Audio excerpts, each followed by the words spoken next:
Good morning student. चलिए science का online class start करते हैं। बच्चों आज हम लोग पढ़ेंगे एक्टिविटी 3। चलिए स्टार्ट करते हैं।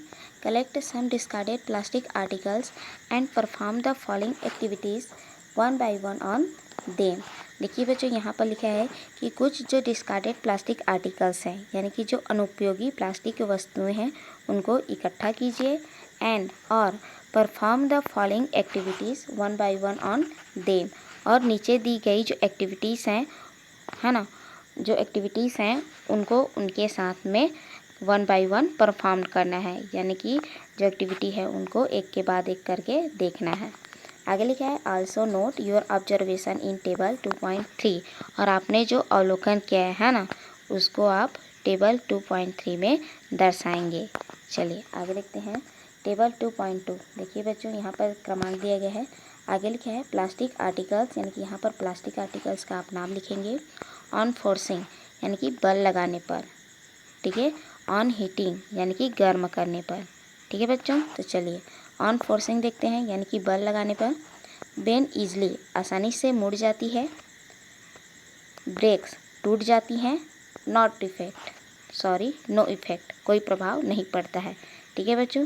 तो वस्तु पर जब आप फोर्स लगाएंगे, बल लगाएंगे, तो वो बेंड हो जाती है, टूट जाती है, या फिर नो इफेक्ट यानी कि कुछ प्रभाव नहीं पड़ता है, उसको आप यहाँ पर लिखेंगे, ठीक है। चलिए आगे देखते हैं। ऑन हीटिंग गर्म करने पर। डिफॉर्मेट यानी कि विकृत हो जाती है। मेल्ट पिघल जाती हैं। नो इफेक्ट कोई प्रभाव नहीं पड़ता, ठीक है बच्चों। वस्तु पर जब हम लोग हीटिंग यानी कि उसको गर्म करते हैं, है ना, ताप देते हैं, तो वह डिफॉर्मेट हो जाता है, मेल्ट हो जाता है, या फिर नो इफेक्ट यानी कि उस पर कोई प्रभाव नहीं पड़ता, उसको आप यहाँ पर लिखेंगे, ठीक है। चलिए आगे बढ़ते हैं। You will observe that some plastic articles get deformed easily on heating and can be bent easily। आपने देखा कि कुछ जो प्लास्टिक के आर्टिकल्स रहते हैं, है ना, यानी कि प्लास्टिक के जो वस्तुएं रहती हैं, उनको हीटिंग यानी कि गर्म करने पर वो क्या हो जाती हैं, डिफॉर्मेट ईजली यानी कि आसानी से विकृत हो जाती हैं।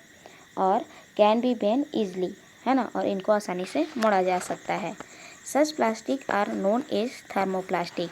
ऐसे प्लास्टिक को थर्मोप्लास्टिक के नाम से जाना जाता है। Polythene and PVC are some of the example of thermoplastic, ठीक है बच्चों। पॉलीथीन और पीवीसी, ठीक है, थर्मोप्लास्टिक के कुछ उदाहरण हैं, ठीक है। चलिए आगे देखते हैं। On the other hand there are some plastic which when moulded once can not be softened by heating. देखिए बच्चों, यहाँ पर बोला जा रहा है कि कुछ वस्तुएं ऐसी प्लास्टिक से भी बनी होती हैं जिन्हें एक बार सांचे में ढाल दिया जाता है तो इन्हें गर्म करके नरम नहीं किया जा सकता, ठीक है। मोल्डेड मतलब कि ढालना। चलिए आगे देखते हैं। These are called the thermosetting plastic, है ना, ये प्लास्टिक थर्मोसेटिंग प्लास्टिक कहलाते हैं।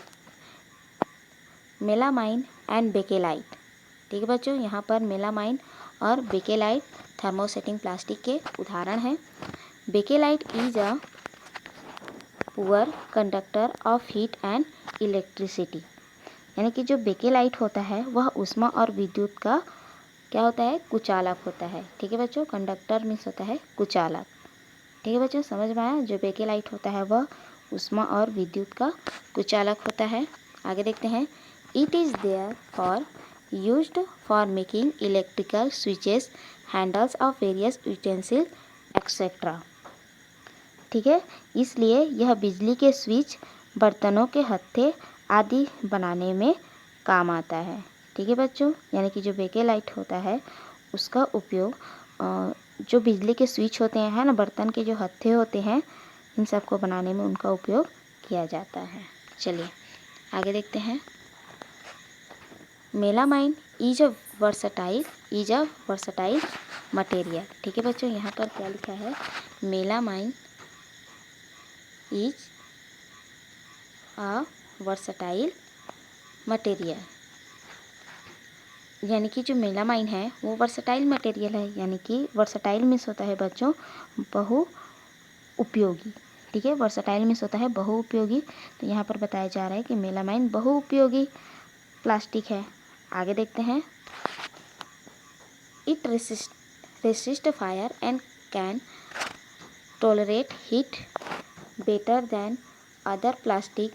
It is used for making floor tiles, kitchenware and fabric which resist fire. देखिए बच्चों यहाँ पर क्या लिखा है, it resist fire and can tolerate. ठीक है बच्चों, टॉलरेट मीन्स होता है सहना। तो लिखा है कि जो मेलामाइन होता है ना, यानी कि जो मेलामाइन है वो आग का प्रतिरोधक है तथा अन्य प्लास्टिक की अपेक्षा ऊष्मा को सहने की अधिक क्षमता रखता है। इसलिए इसका उपयोग फर्श की टाइलें, रसोई के बर्तन और अग्नि प्रतिरोधक जो फैब्रिक्स हैं, यानी कि जो कपड़े हैं आदि बनाने में किया जाता है। ठीक है, चलिए आगे देखते हैं। Teflon is a special plastic on which oil and water do not stick. ठीक है, जो टेफ्लॉन है ना, यानी कि जो टेफ्लॉन है वह एक विशिष्ट प्लास्टिक है जिस पर तेल और जल नहीं चिपकता है। ठीक है बच्चों, समझ में आए, यानी कि जो टेफ्लॉन होता है उस पर तेल और जल नहीं चिपकता है, इसलिए it is use for non stick coating on kitchen utensils. इसलिए भोजन पकाने वाले जो बर्तन है ना, जो बर्तन पाए जाते हैं उन पर चिपकने वाली परत, न चिपकने वाली परत लगाने के काम में आता है। ठीक है बच्चों, समझ में आया, यानी कि इसलिए भोजन पकाने वाले पात्रों पर न चिपकने वाली परत लगाने के काम में आता है। ठीक है, आज के लिए इतना ही। नेक्स्ट वीडियो में आगे की पढ़ाई करेंगे, तब तक के लिए इस वीडियो को फिर से पढ़िए, समझिए। नेक्स्ट वीडियो में आगे बढ़ेंगे। Thank you.